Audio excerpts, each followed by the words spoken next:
একদিন আগেই চলে গেল রাস পূর্ণিমা বা কার্তিক পূর্ণিমা। হিন্দু ধর্মের এটি একটি পবিত্র তিথি। এই একই তিথিতে 4টি উৎসবের এমন সমারোহ সচরাচর দেখা যায় না। বৃন্দাবন, মথুরা, নবদ্বীপ, মায়াপুর, এমনকি প্রতিবেশী বাংলাদেশেও মহাসমারোহে পালিত হয় রাস উৎসব। আবার পাঞ্জাব সহ ভারতের নানা প্রান্তে গুরুদ্বারে পালন করা হবে শিখ ধর্মের প্রবর্তক গুরু নানক দেবের 555তম জন্মবার্ষিকী। এর জন্য প্রতি বছর কলকাতার রাস্তায় ধর্মীয় মিছিলও বার হয়।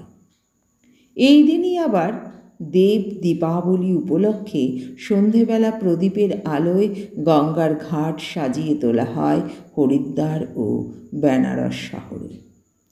কার্তিক পূর্ণিমার পূর্ণ লগ্নে মোক্ষ লাভের আশায় গঙ্গার ঘাটে ঘাটে নামে ভক্তদের ঢল। 2018 সাল থেকে কলকাতার গঙ্গার ঘাটও প্রদীপের আলো সজ্জিত হয়ে ওঠে। কার্তিক মাসের পূর্ণিমাই রাস পূর্ণিমা। প্রচলিত বিশ্বাস অনুসারে এই দিন বৃন্দাবনের গোপিনী সকাশে রাধার সঙ্গে রাস উৎসবে মেতেছিলেন গোপশ্রেষ্ঠ শ্রীকৃষ্ণ। গোপিনীদের নাচ ও শ্রীকৃষ্ণের সুমধুর বংশীধ্বনিতে মুখর হয়ে উঠেছিল বৃন্দাবনের পবিত্র ভূমি।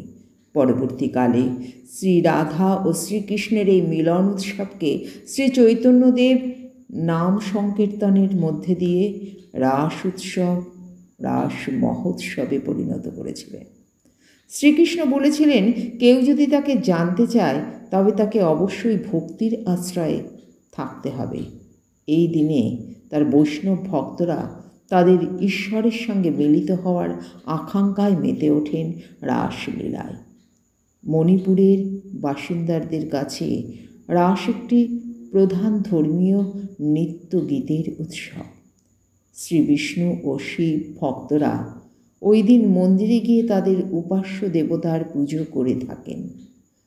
পুণ্য অর্জনের জন্য সকাল সকাল নদীতে স্নান করেন, মন্দিরে বাতি বা প্রদীপ জ্বালান, দুস্থদের দান ধ্যান করেন।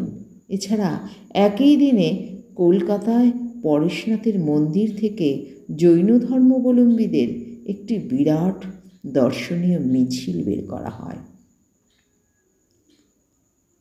পদ্মস্কন্ধ ব্রহ্ম পুরাণে কার্তিক পূর্ণিমা অত্যন্ত গুরুত্বপূর্ণ বলে মনে করা হয়।